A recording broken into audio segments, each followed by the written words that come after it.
Here, let me help. White or dark? A little of both on this for Mrs. Atwater. What about you? I don't eat it. How queer. I never heard of anyone who didn't eat chicken. Did you, Brandon? Oh, you probably did. Why don't you eat it, Philip? I just don't. Well, now, there must be a reason. Freud says there's a reason for everything. Even me. There's no reason, Janet. Well, as I remember, Philip, you have a very funny reason. Doesn't he, Brandon? Yes. Now, I knew there had to be one. Now, what is it? Oh, Tell. it's nothing too much. Well, I think it's quite fascinating. Come on, Brandon, please. Well, it happened about 3 years ago in Connecticut. Mother has a place there, you know. We were going to have chickens, so we walked over to the farm. It was a lovely Sunday morning in late spring. Across the valley, the church bells were ringing, and in the yard, Philip was doing likewise to the necks of 2 or 3 chickens. Oh, dear.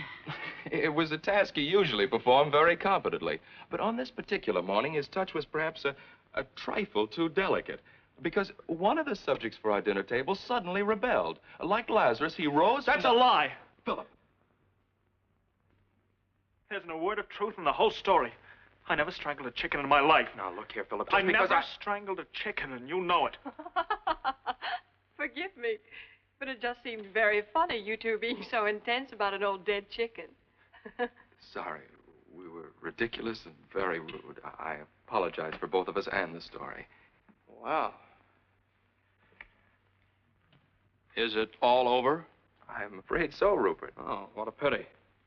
In another moment, you might have been strangling each other instead of a chicken. Mr. Goodell, really? No, but a man's honor was at stake.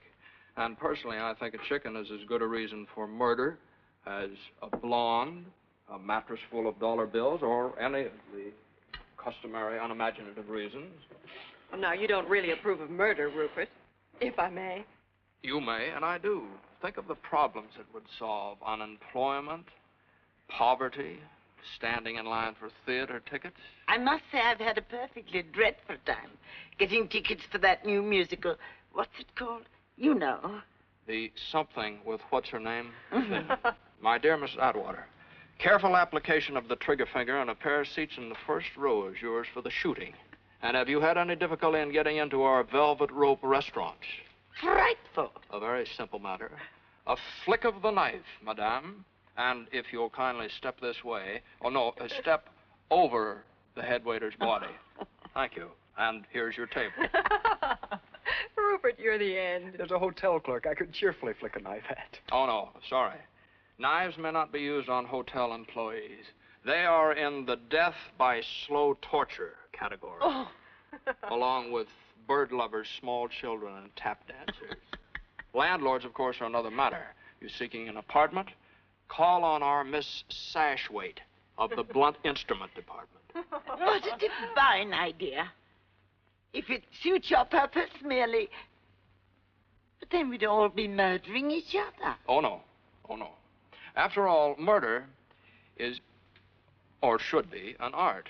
Not one of the 7 lively, perhaps, but an art, nevertheless. And as such, the privilege of committing it should be reserved for those few who are really superior individuals. And the victims, inferior beings whose lives are unimportant anyway. Obviously. Now, mind you, I don't hold with the extremists who feel that there should be open season for murder all year round. No. Personally, I would prefer to have cut a throat week or strangulation day. Oh.